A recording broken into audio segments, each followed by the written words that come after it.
दोस्तों, प्राचीन समय की एक दिव्य कथा है। कैलाश पर्वत पर भगवान शिव ध्यानमग्न थे। उसी समय यमराज, जो मृत्यु के देवता है, वहां उपस्थित हुए। उनके मन में एक प्रश्न था, जीवन और मृत्यु का वास्तविक रहस्य क्या है। यमराज ने आदरपूर्वक शिव को प्रणाम किया और बोले, महादेव, मैं मृत्यु का स्वामी हूँ। सब प्राणियों की आयु मेरे अधीन है, लेकिन एक बात समझ नहीं आती, मनुष्य मृत्यु से इतना भयभीत क्यों रहता है, जबकि यह तो जीवन का शाश्वत सत्य है। शिव जी ने नेत्र खोले और मंद मुस्कान के साथ बोले, हे धर्मराज, भय अज्ञान से जन्म लेता है। मनुष्य शरीर को ही स्व मान लेता है। जब शरीर नष्ट होता है तो वह सोचता है कि मैं समाप्त हो गया, परंतु आत्मा कभी नष्ट नहीं होती।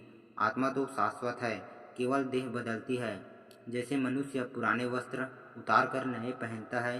तो यमराज ने पूछा, प्रभु, यदि आत्मा अमर है तो मनुष्य मृत्यु से भागता क्यों है। शिव जी बोले, क्योंकि वह अपने कर्मों से बंधा होता है। जिसने सत्कर्म किया है उसे मृत्यु भी मोक्ष का द्वार लगती है, और जिसने पाप किया है उसके लिए मृत्यु का दंड एक समान होता है।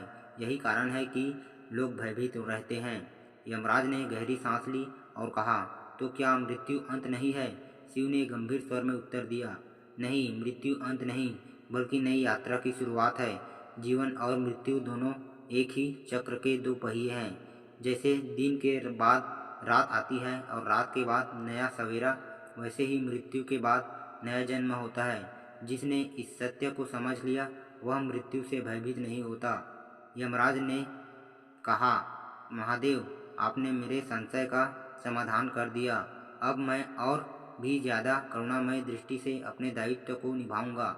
शिव ने आशीर्वाद देते हुए कहा, यमराज, तुम धर्म के आधार पर हो। जब तक संसार रहेगा, जीवन और मृत्यु का यह संतुलन बना रहेगा। यही सृष्टि का नियम है।